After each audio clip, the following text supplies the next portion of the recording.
It was said that he sold his soul to the devil and made a pact with the lesser gods of the Okija shrine in order to gain wealth. Some people claim that the devil made a deal with him that in exchange for immense wealth and longevity, he would have to bring his wife, mother, father, or children. But it was said that EZEGO took the second option. Rather than bring his wife, mother, father, or children in exchange for money, he decided to trade his own life.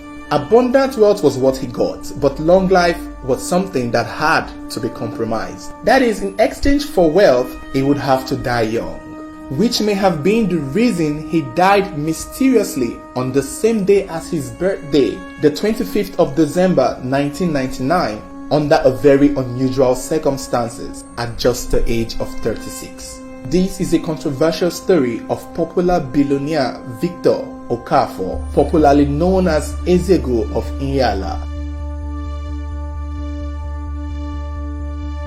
Victor Okafor, popularly known by his title as EZEGO, which means the king of money, was at some point in Nigerian history the youngest millionaire, all the way from IHIALA in Anambra State, at just 25 years old.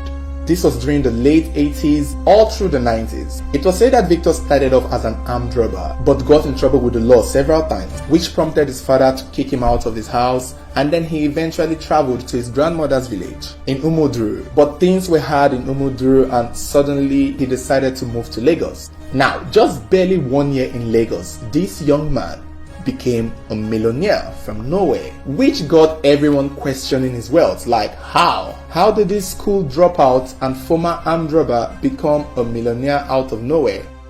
Just like his death, which we would talk about in a moment, EZEGO's source of wealth is as mysterious as it gets. An entire debate on its own. The first school of thought will tell you that he dealt with the devil at Okija Shrine, where he made a pact to trade his life to gain wealth for a short period of time, just so that he could save his family and live a better life for them after he had passed. But is that the real fact? Was his wealth really from the infamous Okija Shrine in Enugu? Did he really sacrifice half of his life for a limited amount of time filled with wealth and luxury? There is a second school of thought who find this idea that EZEGO's source of wealth was from a fetish source as BS. This school of thought believe that nothing about EZEGO's source of wealth was fetish. However, they agree it wasn't all that clean. It wasn't the purest of sources at first, because it was said that when he got to Lagos, he started off as a scammer, which is the present day 419 or the present day Yahoo boy. But the kind of scam that was said that he did was this advance payment type of scam, where he would have to make someone pay in advance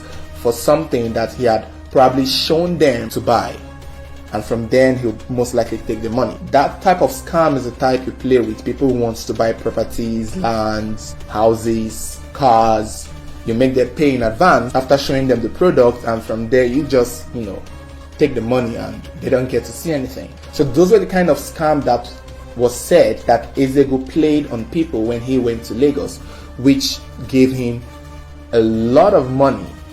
Now, that was not all his source of wealth, like this school of thought believes. They believe that after he had scammed these people, he took the money and invested it in really good businesses, which later became a major source of his immense wealth. He had a major electronic supply line of business that had branches both in Lagos and Abuja. He also had businesses that dealt with building materials and a functioning real estate firm that dealt with houses both in Abuja, Lagos, and his hometown. His electronics showroom was said to be one of the largest at the time, that had some of the newest inventions then back in the late 80s and early 90s. So electronics at the time was a big deal. Like, the economy was good, there were so many people who were rich, and the amount of people selling advanced electronics were not so much. And EZEGO was said to be one of the largest supplier of modern electronics at the time. So invariably, with this line of businesses, he was bound to be a millionaire. There was no doubt.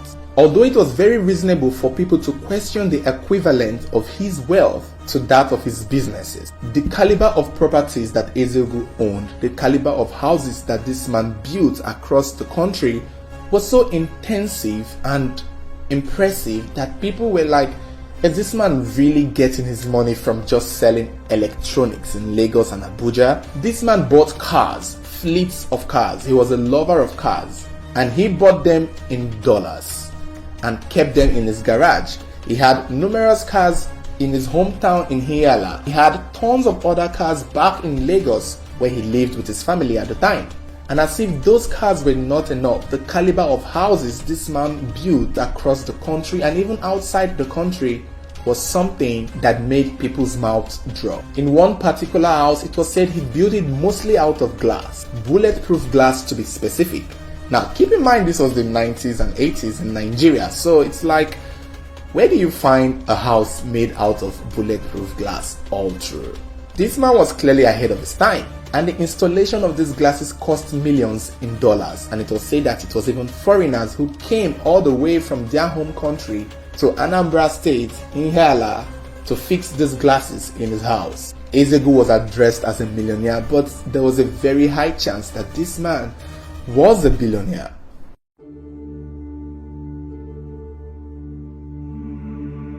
With the caliber of properties he owned, it was not unusual for people to question whether or not the amount of money he gets from his business could actually afford him that kind of a lifestyle. And for what it was worth, people saw that it wasn't really tallying. I mean, don't get me wrong, selling electronics and having different line of businesses could make you rich. But how rich could it make you? This man was swimming in wealth. So much wealth that people could not just comprehend. It was this excessive show of wealth that made people begin to wonder, maybe he really did have an affiliation with the Okija shrine, because clearly his businesses wouldn't have made him that rich in such a short period of time. However, the second school of thought still maintained, that is in relation to measuring his businesses with the caliber of properties that he owned. The second school of thought believes that in as much as EZEGO had businesses, he still had his hands in 419 scams, which was the origin of his wealth in the beginning. So it wasn't as though that when he did his first line of scamming people and invested in these businesses, it wasn't as though he stopped.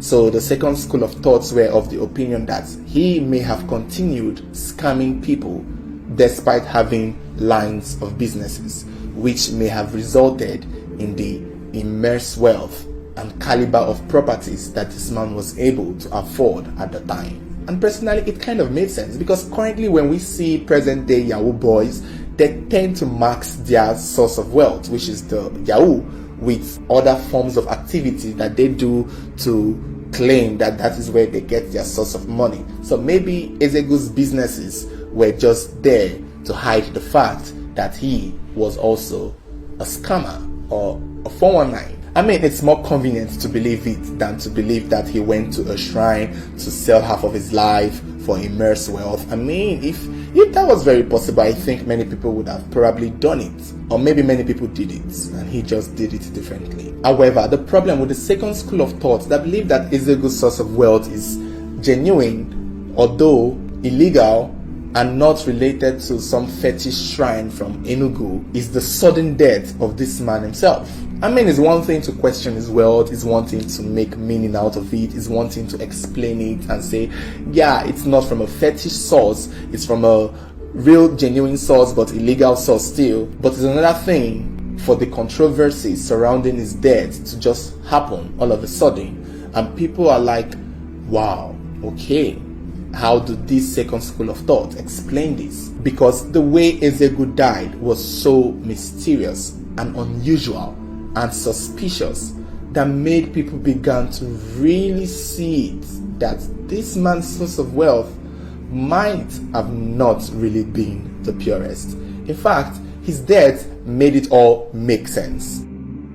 But before we continue, make sure you like this video. Please take a moment to like this video and also make a comment too. Let me know what you think towards the end of the video. And if you haven't subscribed, please do well to click the subscribe button and also turn on your notification button, so whenever there is a new video, you will get notified.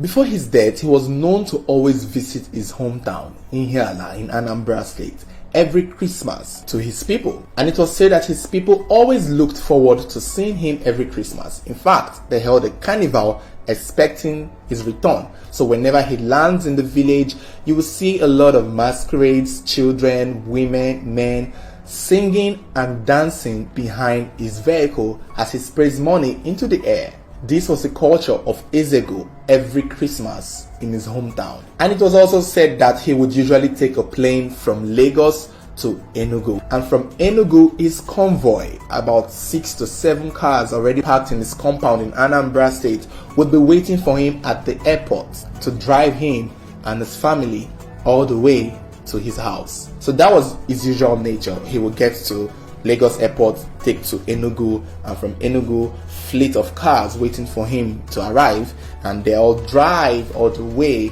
to IHIALA, Anambra State. And even if he was to also go by road, because it's not every time he would use flight, because sometimes at the time also the flights were having lots of air crashes and plane crashes. So sometimes whenever he wanted to use the road, it was said he would also take his convoy all the way from Lagos straight to Anambra State.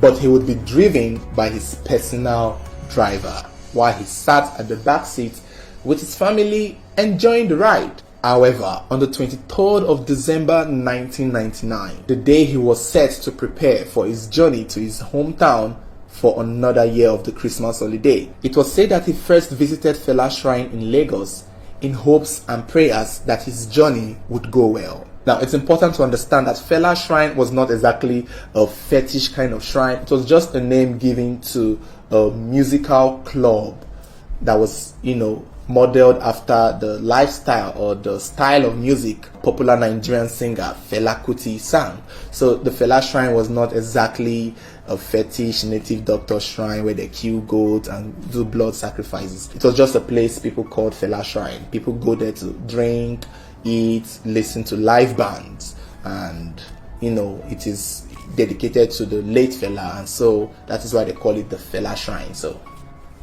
that's as far as I know about Fela shrine, but I guess it might be totally different for people who are personally familiar with it. So after his visit to Fela shrine, he embarked on his journey with a 6 convoy vehicle. Now, like we've already mentioned, usually whenever he was traveling by road, his driver would drive him while he would sit on any one of the vehicles in the convoy. However, on this particular day, on this particular trip, it was said that EZEGO decided to drive himself in one of the vehicles. Everyone in the convoy, including his family members, thought it was strange. It had never happened before. Why did this man all of a sudden, after so many years of him being driven to his home, decide that he wanted to drive? But they couldn't argue with him. He was the boss, and of course, they let him drive. Another odd thing was, in the vehicle he chose to drive, it was said that he asked that nobody shared the vehicle with him. Now, it's unclear whether or not his family members was also in the travel journey, but some sources said that he had his family members traveling with him, but they were in their own individual vehicle, which was said to be unusual in previous trips because he would actually sit with his families or friends or people around him.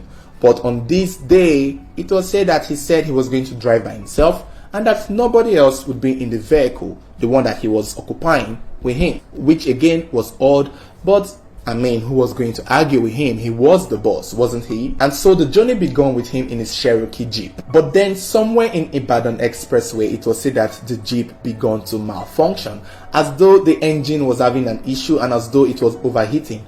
However, the Jeep did not break down until they got to Asaba, which was basically 4 to 5 hours away from Lagos. It was said that when they got to Asaba, the Jeep completely broke down. And in a bid to save time, he ordered one of the people with him to get a chain so they could tow the Jeep all the way to IHIALA. At first, he wanted to leave it there to have a mechanic come fix it and, bring it all the way later to him. That was an option. He could easily have told one of his boys, which he had many, to stay with the vehicle till it's fixed while he continued his journey. But it was said that he was scared of the vehicle being stolen. Don't forget, this man really loved his cars, so it's understandable to see why he was afraid that his vehicle would get stolen. That was why he asked that the vehicle be towed along with them on their way to the village. And this is where the next strange thing happened. You would think since he was going to tow the vehicle, one of the vehicles where his friends and family and employees were driving would be the vehicle to tow this broken down Jeep, it was said that EZEGO was the one who offered to occupy another vehicle in the line of convoy, and that vehicle that he was going to occupy would still be the vehicle to tow the broken vehicle. Now, this clearly doesn't make sense. For such a high status man who had numerous employees that he could easily employ to do that job, it was strange to think that he offered to tow his own vehicle while all his other employees and drivers were driving their own individual vehicles and not bothering anyone. I mean, nothing stopped him from actually driving another vehicle all by himself, but did he have to tow the broken down vehicle by himself? Well, that was what happened. So it was said that he got into another vehicle and had the broken Jeep hooked to that vehicle he was now driving and asked someone to be in it to, direct it while he towed it along with the other 4 to 5 cars following behind. Now they eventually passed Asaba. It was when they were getting so close to IHIALA, 2 kilometers from his village, just around Onitsha there, that the worst suddenly just happened. Now, it's not clear what really happened or how the accident instantly happened, but it was said that EZEGO spotted a pothole and immediately stepped on the brake. Now, when he stepped on the brake, all of a sudden, the vehicle he was said to be towing eventually hits his own vehicle from the back, causing him to roll into a ditch by the side of the road. Now, some account had it that the chain in which he used to connect the vehicle he was now driving with the broken Jeep was what broke apart, causing him to roll over in a ditch. Meanwhile, some sources claim that when he stepped on the brake, the person driving the towed vehicle did not have enough time to step on his own brake and thereby hitting EZEGO's vehicle, which caused EZEGO to roll into a ditch. Immediately, it was total chaos seeing EZEGO's car roll into a ditch, causing everyone to panic, and by the time they got him out of that ditch and the vehicle, he had a very deep gash to his face, as though his face was broken apart. Some people described it as really horrifying because he was a very handsome man, but that gash really disfigured his face, causing it to swell immediately. It was said they rushed into a hospital instantly. Ironically, a hospital he had once contributed millions of naira into, Our Ladies of Lourdes Hospital. But unfortunately for him, the hospital was still under-equipped,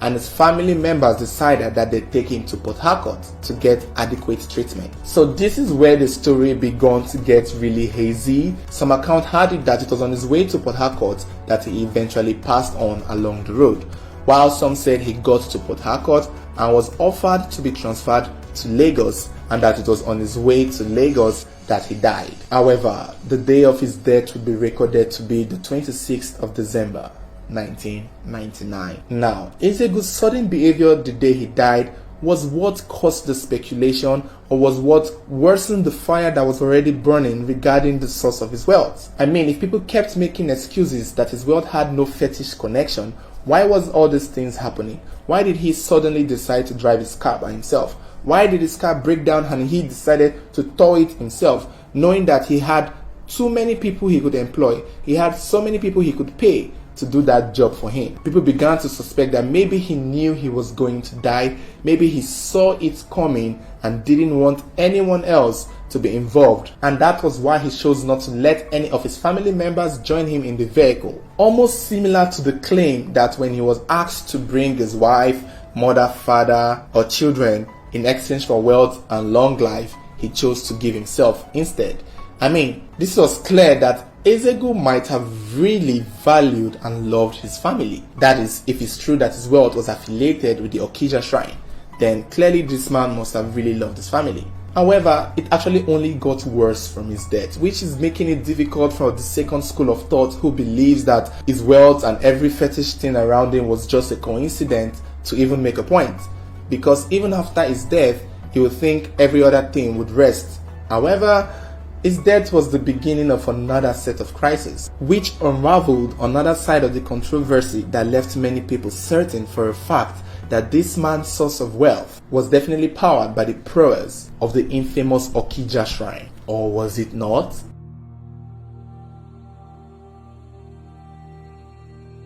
After EZEGO died, people began to talk, people began to connect one dot to another, people began to read meanings to everything, why he died on his birthday, why he chose to drive by himself, and why he died just close to Enugu area and Onitsha area and just close to his hometown. However, things became worse when it was time to read his will. It was said that the lawyer who was supposed to read his will was eventually attacked and assassinated in a very brutal manner. Now, after EZEGO died, his lawyer, Barnabas Igwe, was said to be the one in charge to read his will to his family to know who is inheriting what and who is not. But it was said that the reading of EZEGO's will delayed for some unusual reason, and the year and period of time that it was finally due for the lawyer to read his will, Mr. Barnabas Igwe was attacked along with his wife, Abigail, who was also a lawyer, on their way coming from a party. It was said that they were blocked and stopped by a group of guys who wore masks, and they were macheted, cut into pieces like pieces of meat, till they died. Even Abigail Igwe was said to have been pregnant at the time, and it was said that she begged the assailants to spare her because of her unborn child, but the killers did not spare her life. It was said that she died at the spot, but Barnabas had the time to, still speak after being rushed to the hospital, in which he revealed who he thought killed him. But, for some reason, Barnabas Igwe's death is another controversial story on its own that had to do with the politics and the politicians at the time, which made people believe that the person Barnabas had accused of killing him did it so that he could have a take at EZEGO's wealth. Those were the rumors at the time. The governor of Anambra State at the time was the one believed to have had a hand in Barnabas Igwe's assassination. He was even taken to court for it, although he was discharged and found not guilty. But people began to connect the dots and assume that the reason why Barnabas was killed was so that the governor at the time would have access to EZEGO's wealth. And the final straw that breaks the back to the controversies surrounding EZEGO's source of wealth is the fact that after he died, his mansion in IHIALA, Anambra State, was totally abandoned. Today, his mansion is a shadow of itself. His cars that were valued at thousands of dollars at the time have all been abandoned. His palace is officially just a place for sightseeing, and people are so afraid of even stealing anything from that compound because of the omen and belief that all this wealth were affiliated with the Okija shrine, built with blood money, built with blood sacrifices, which is why even when people go to his house currently, they barely take anything, which is unusual for Nigerians, because definitely with such a wealthy house like that, if it was open to the public, people would go there and steal a lot of things. But all his properties, his cars, his houses, his chairs, his sofas are still intact, are still the way they left it many years ago, because people are so afraid of taking anything because they think it's affiliated with the Okija shrine. Even his businesses and establishments, wherever they were, all crumbled and vanished, gone with the wind, as though they never existed. So what does this mean? Does this really mean that EZEGO's source of wealth was something to be questioned? Or is this all just a coincidence? The second school of thought, however, believes that EZEGO's source of wealth was as genuine and illegal as it was, but it still wasn't fetish. They believe the reason why his wealth depreciated, the reason why people deserted his properties, the reason why people could not steal from his houses whenever they went to visit, is because of the rumors and impressions and connotations spread by the lies that people have made to associate his wealth with the Okija shrine, which honestly makes sense. I mean, when everybody begins to think that certain thing is fetish and is of the devil, it's going to make people not want to go near it. It's going to make people not want to touch it. And coming from a country that is so religious, I understand why people would actually not associate themselves with his properties, because they've been told it is from a shrine. So which school of thought do you fall into? Do you believe EZEGO's source of wealth was fetish? Or do you believe people were just overreacting, that his source of wealth might have been illegal, but it was so far from being fetish? And the controversy surrounding his death was only just a coincidence. It could have happened to anybody. I mean, accidents do happen, doesn't it? So that's it, guys. Let me know what you think about this EZEGO story. I would like to also know your thoughts. Do you think his source of wealth was purely illegal but not fetish, or do you think his source of wealth was purely illegal but still very much fetish? Let me know what you think, and don't forget to like this video and subscribe to my channel if you haven't subscribed by now. Thank you so much for watching, and I hope to see you next time on my channel.